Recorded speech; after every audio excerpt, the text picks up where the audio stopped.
कहानी पंचतंत्र से, लेखक विष्णु शर्मा, कथावाचिका श्रद्धा पांडे। आज की कहानी का नाम है गधे की समझदारी।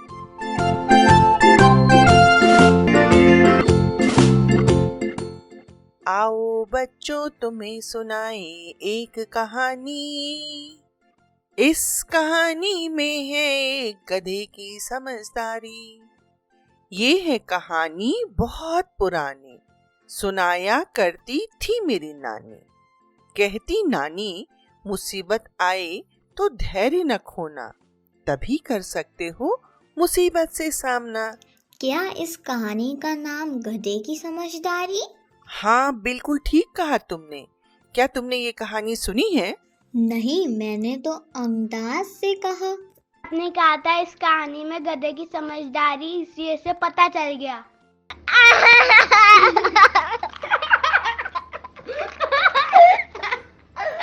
अरे भाई, हंसते भी रहोगे या कहानी भी सुनोगे? सुनेंगे। अच्छा तो सुनो कहानी गधे की समझदारी। मैम, लोग कहते हैं कि गधे तो बेवकूफ होते हैं। ये तो कहावत बन गई है, क्योंकि बेचारा गधा चुपचाप धोबी का कपड़ा नदी ताल तक ले जाता है।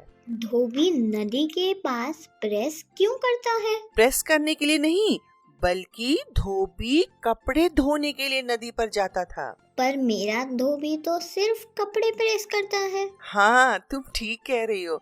दरअसल पहले धोबी ही कपड़े धोता था, और वह भी नदी में जा कर के, क्योंकि तब लोगों के घर पर टैब नहीं होते थे जिसमें से पानी आए, और लोग कुएं से पानी ला ला कर अपना काम करते थे। और तुम्हें तो पता है, कुएं से पानी खींचना और कपड़े धोना कितना मुश्किल काम है। अच्छा, अब समझा। अच्छा, अब तुम चुप हो तो मैम कहानी सुनाए। सुनाती हूँ। दूरिया गांव में कन्नूमल धोबी अपने गधे के साथ बहुत खुशी खुशी रहता था। वह रोज सुबह अपने गधे के साथ लोगों के घरों से गंदे कपड़े लाता और उन्हें धोकर वापस दे आता। यही उसका दिन भर का काम था, और इसी से उसकी रोजी रोटी चलती थी। कन्नू खुश था गधे के साथ, गधा भी खुश था कन्नू के पास। कपड़े दे दो, कपड़े ले लो, सुबह शाम आवाज लगाता। कैसे आवाज लगाता? कपड़े दे दो, कपड़े ले लो। हाँ, और शाम होती तो थक जाता, घर आ लंबी तान कर सो जाता।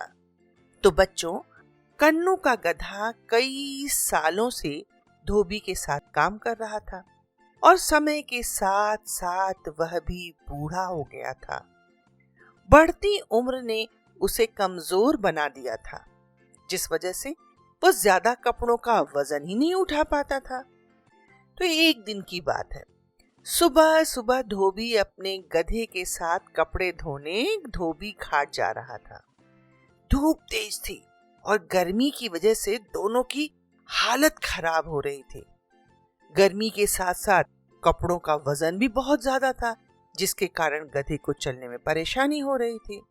वे दोनों घाट की तरफ चले जा रहे थे कि अचानक गधे का पैर लड़खड़ाया और वो धड़ाम से एक गहरे गड्ढे में गिर गया। ये तो बहुत बुरा हुआ। अब आगे सुनो क्या हुआ। अपने गधे को गड्ढे में गिरा देखकर धोबी तो घबरा गया और उसे बाहर निकालने के लिए तरह तरह के जतन करने लगा। कभी वो क्या करता, रस्सी लेकर के उसमें फंसाकर निकालने की कोशिश करता, तो गधा आधे रास्ते पहुंचकर फिर गड्ढे में गिर जाता। उसने कुछ लोगों को मदद के लिए बुलाया। सबने मिलकर निकालने की कोशिश की, पर उसे बाहर नहीं निकाल पाए। क्या गड्ढा बहुत गहरा था? हाँ, इतना गहरा तो था ही कि गधा अपने आप बाहर आ ही नहीं पा रहा था, और फिर वह बूढ़ा और कमजोर भी था। उसने गड्ढे से बाहर निकलने में अपनी सारी ताकत लगा दी, लेकिन न गधा कामयाब हुआ और न धोबी कामयाब हो पाया। फिर क्या हुआ?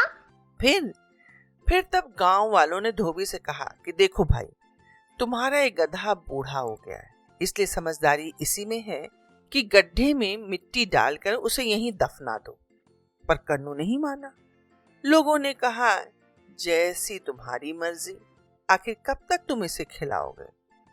कन्नू रोने लगा, बहुत रोया, अपने गधे को देख देख कर रोता। 2-3 दिन तक वह आते जाते गधे को खाना खिलाता रहा, पर था तो वह गरीब, परेशान रहने लगा। लोगों ने फिर समझाया कि देखो, एक ना एक दिन सभी को मरना है, जैसा हम लोगों ने बताया वैसा करो। थोड़ा मना करने के बाद धोबी भी इस बात के लिए राजी हो ही गया। फिर गधे की समझदारी कहाँ हुई? अरे तो भी कहानी समाप्त कहाँ हुई? अच्छा, अब किसी रहस्य पर से पर्दा उठने वाला है। तुम चुप रहोगी तब ना कहानी आगे बढ़ेगी। मैं यहाँ चुप रहने नहीं बल्कि कहानी सुनने बैठी हूँ, और जहाँ समझ में नहीं आएगा वहाँ पूछूंगी नहीं। अब तुम दोनों चुप होकर के कहानी सुनो। तो गांव वालों ने फावड़े की मदद से गड्ढे में मिट्टी डालनी शुरू कर दी। पहले तो गधा घबरा गया, अरे ये क्या हो रहा है, मेरा मालिक मुझे इसमें दफनाने की कोशिश कर रहा है। लेकिन उसने अपना दिमाग चलाया। जैसे ही गधे को समझ में आ गया कि उसके साथ क्या हो रहा है, तो वो दुखी हुआ, उसके आंखों से आंसू निकलने लगे, कुछ चिल्लाया भी। फिर सोचने लगा, इस तरह तो काम नहीं चलेगा। अब आज तो देखो मालिक भी दुश्मन हो गया, अब मुझे ही कुछ करना पड़ेगा। क्या किया गधे ने? क्या किया गधे ने? सुनो। जैसे ही गांव वाले उस पर मिट्टी डालते, वो अपने शरीर से मिट्टी को नीचे गड्ढे में गिरा देता और उस मिट्टी के ऊपर चढ़ जाता। ऐसा लगातार करते रहने से गड्ढे में मिट्टी भरती गई और गधा उस पर चढ़ता ऊपर छलांग लगाकर आ गया और नाचने लगा। अपने गधे की इस चतुराई को देखकर धोबी की आंखों में खुशी के आंसू आ गए और उसने अपने गधे को गले से लगा लिया। धन्यवाद।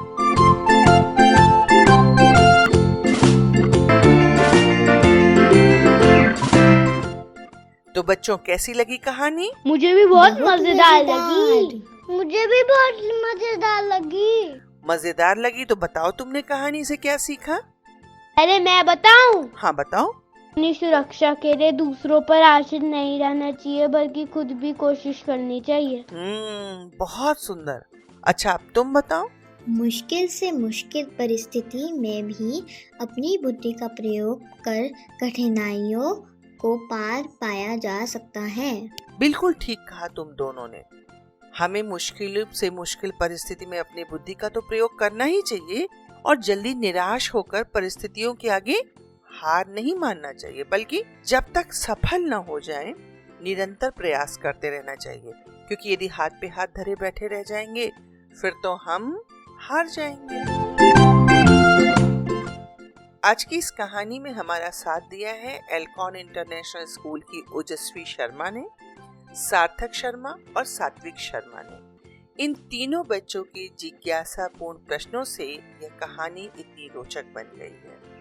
तो बच्चों, बहुत जल्दी फिर मिलेंगे एक नई कहानी के साथ। तब तक स्वस्थ रहो, मस्त रहो।